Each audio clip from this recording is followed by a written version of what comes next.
Welcome to the Healing Waves Reiki Podcast. I'm your host, Kathy Scarpito, Reiki Master Teacher, Spiritual Mentor, Intuitive, and Physical Therapist.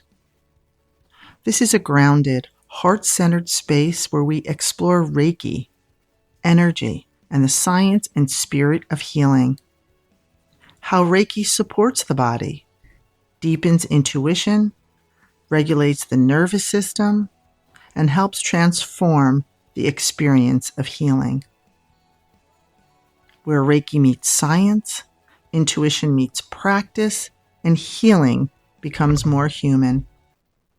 If you're curious about Reiki, drawn to deeper healing, or seeking a more connective and intuitive way to care for yourself or others, you're in the right place.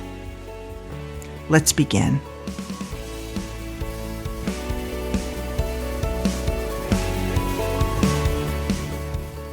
Welcome back to the Healing Waves Reiki Podcast. Today I want to talk about something we don't often think about, but something that affects us every single day: energy protection. We spend so much of our lives protecting our physical body. We lock our doors. We wear seatbelts. We use umbrellas when it rains. We live in homes that protect us from the elements. We use sunscreen. We eat healthy foods. We take vitamins. We wash our hands. We use skin creams. And at one point, many of us even wore masks. So much of modern life is built around protecting the body from harm. But on this podcast, we've been exploring the idea that we are more than just physical beings. Yes, we have muscles and bones and nerves and organs, but we also have emotion, presence, intuition, energy. And whether we fully understand it or not, most of us have felt the impact of another person's energy before. You walk into a room and immediately sense tension or peace. You leave a conversation feeling lighter or completely exhausted. You meet someone and instantly feel calm around them or uneasy without knowing why. We feel each other. And if that's true, if we are constantly affected by the energy around us, then maybe we should be protecting our energetic well-being the same way we protect our physical body. Our energetic field, sometimes called the biofield or auric field, extends beyond the physical body. And the more sensitive you are, the more you tend to feel the energy around you. I want you to think about this honestly. Are you someone who can immediately sense the energy in a room? Can you feel what other people are feeling? Do people naturally come to you for advice, comfort, or emotional support? Do crowds overwhelm you? Do you sometimes feel anxious and not even know why?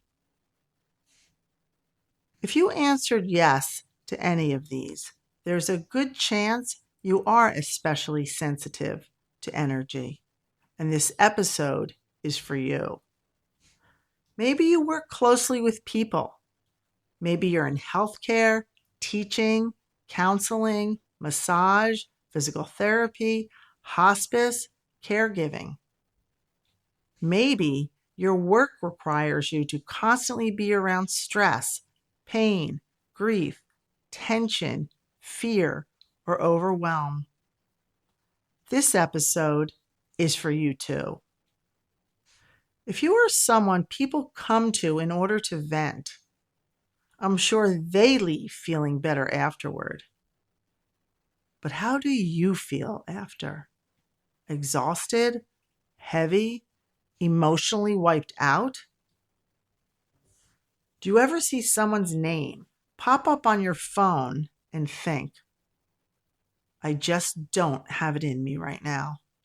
You are not selfish, and you are not a bad person. You are recognizing energy depletion. There are times in life when we simply cannot avoid draining environments or emotionally heavy people. Maybe they are coworkers, family members, patients, friends. So instead of trying to avoid all difficult energy, we can learn how to protect our own. And before we talk about how to do that, I want to briefly bring some science into this conversation. There's a concept called entrainment. In simple terms, entrainment describes how one rhythm begins to synchronize with another. We see this in nature all the time. Pendulums eventually swing together. Groups breathing together begin matching rhythms. Nervous systems co-regulate with one another. Even heart rhythms can synchronize. Humans influence each other constantly. A calm, regulated person can help settle an anxious room, and a highly stressed or emotionally dysregulated environment can absolutely affect the people inside it. This is one of the ideas explored in Why Woo Woo Works, that many experiences we dismiss as woo-woo may actually have biological and energetic explanations underneath them. Think about a time when you were in a really good mood. Maybe you felt peaceful, energized, hopeful. Then you sat next to someone complaining, angry, negative, or emotionally heavy. And suddenly, your mood shifted.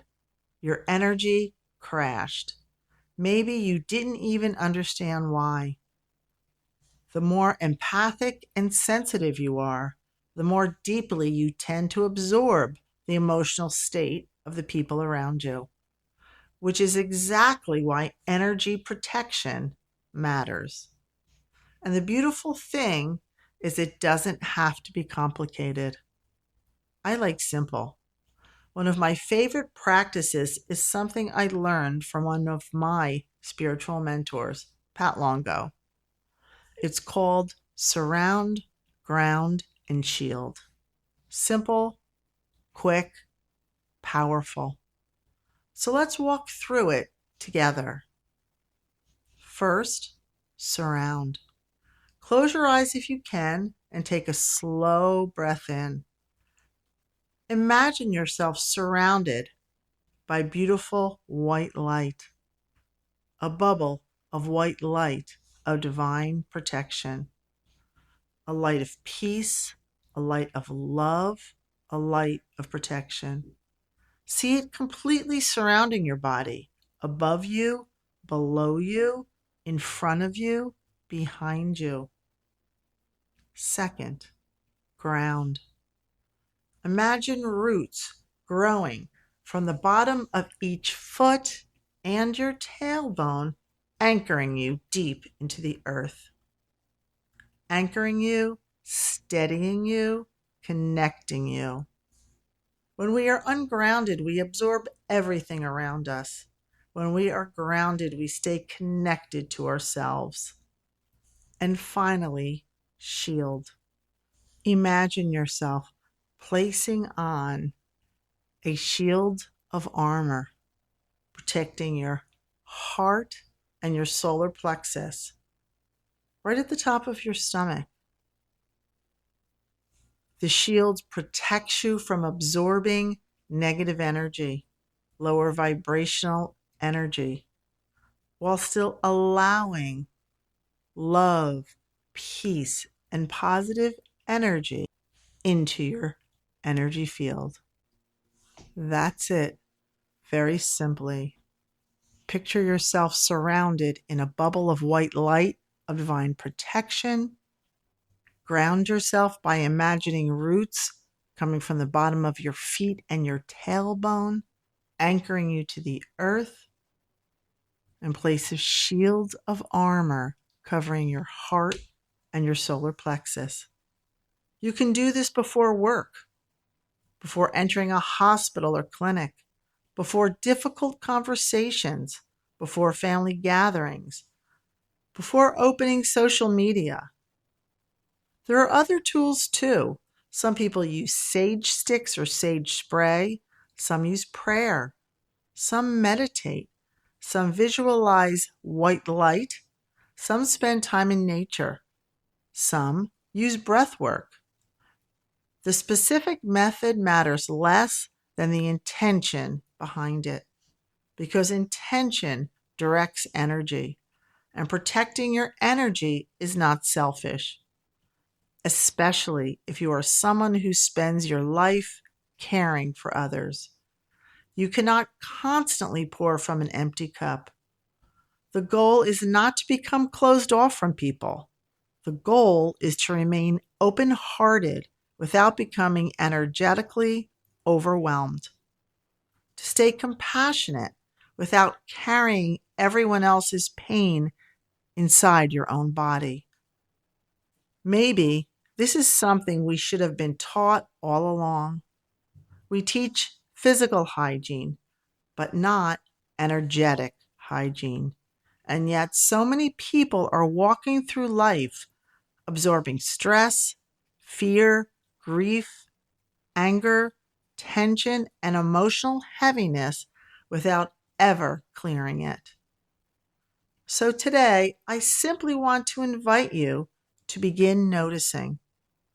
Notice which people leave you feeling peaceful. Notice which environments drain you. Notice when your body asks for quiet, grounding, or rest.